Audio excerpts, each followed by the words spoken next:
Hi everybody, Bald and Curious here. So, if you follow the video, you know I just shot a Microtech 3 gun, and what I want to talk about is the equipment. A lot of people think that you need really expensive equipment to be competitive, and nothing's further for the truth. Nothing can replace the skill.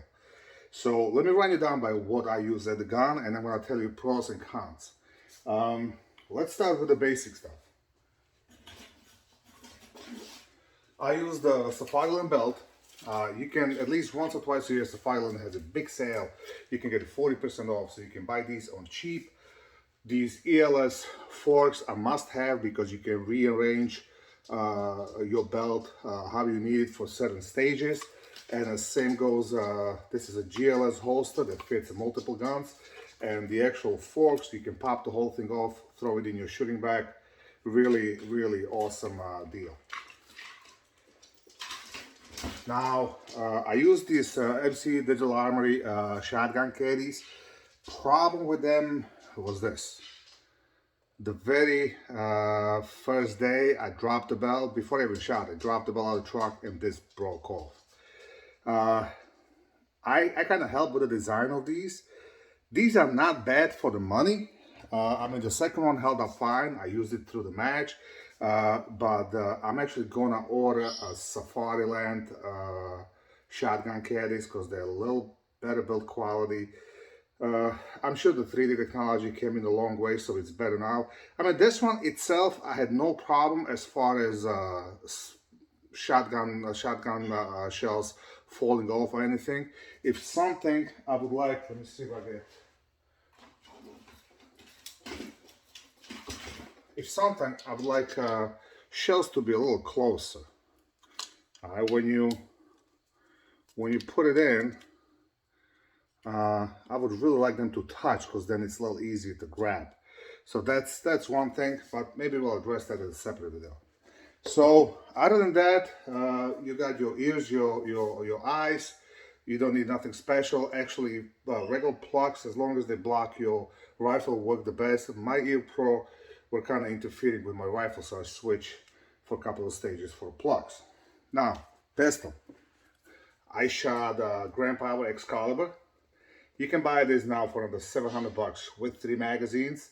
I would recommend a Taylor Freelance +5 extensions. They'll give you 20 round mag capacity, which is gonna help. Usually, most of the stages you get away without a mag change, maybe 1 mag change at the most. I did have a few hiccups. I'm gonna have to address that. I had a couple of times where it wouldn't extract the round out of the chamber. I did clean the extractor because this is, if you follow my video, that's one of the quirks about this gun. It's got an internal extractor and the crap gets underneath. I did clean it up before the match.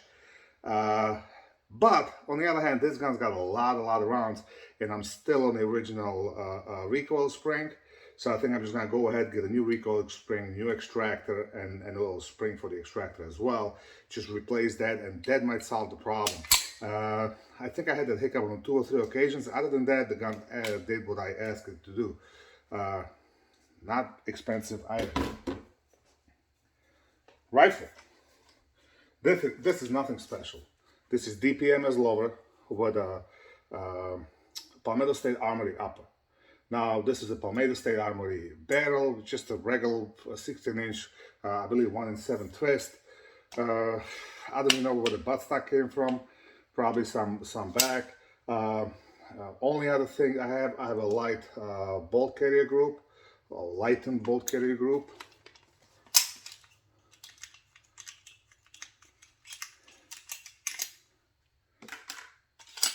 Let me show you that. I don't think that makes a huge difference, but it does, I think does help mitigate a little bit of the recoil. All right, so that's what I was running. And for the trigger, I have a single stage Timney trigger, which I love the trigger itself. I love it. But if you watch a couple of my videos, You saw me where it locked up. You got to keep it clean. This is not a trigger you put 1,000 rounds through without cleaning. Crab gets in there, it'll lock it up. Everybody will tell you that. So I actually have a trigger tech coming. Didn't make it on time. The badass lever.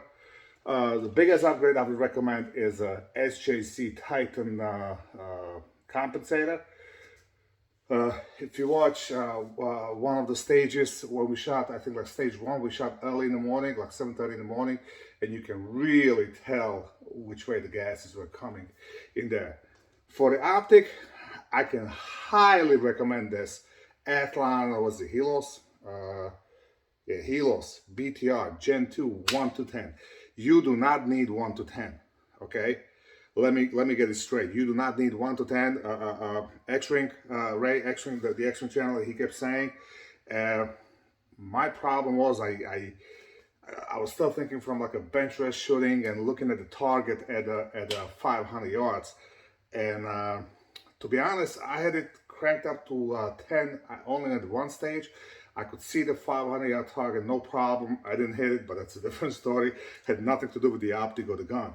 For the $500, this is an excellent scope. I think it was another $100 for the scope mod, which came from Athlon, and West Hunter.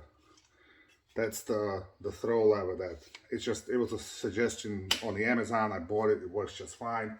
Like I said, rifle performed flawlessly. I didn't have a single issue. Anything up to 300, I had no problem hitting. You know, no issue. We had a little like a 2-inch, one of the stages 2-inch targets at like 80 yards. I had no problem hitting that. Optic is nice and clear. I had one issue where I just couldn't get down enough because of AirPro and the sun, the way the sun was shining. I just couldn't see a damn thing, and that's what I powered down, and boom. So all in all, this rifle as it sits, I'm gonna say I got probably, I don't know, $1,200 in it, to be honest. Let's say $1,500 at the most. That's probably the most expensive part. Now, the shotgun, my nemesis. I would kick Rick Excalibur's butt all over the range if not for the shotgun. He was really good at the long range rifle, but it was only a handful of shots. Shotgun is what makes you win or lose the match, and I just suck at it. Now, Beretta 1301 is an excellent shotgun. There's no issues with the gun. Gun had no issues feeding, shooting, anything. There was no problem. I do have different chokes. I wind up settling for the modified. Yeah, modified scope, modified choke pretty much for the entire match. This is the biggest thing. But again, this is the New York legal version. You need a longer extension. I think you can get one where you can load up to 13 rounds. This is only 8 or 9. So you basically started 8 plus 1. A lot of stages you would immediately quad load. Obviously you couldn't do that with this gun. And I found out that loading wasn't a problem. Yes, I would drop the shells occasionally, but I was pretty good at it. It was a shooting part that I suck at, and I gotta practice that a lot more. Now, this gun, with the exception of the tube, is stock. Only modification I did to it, I opened up the loading port. It comes with the extended charging handle and the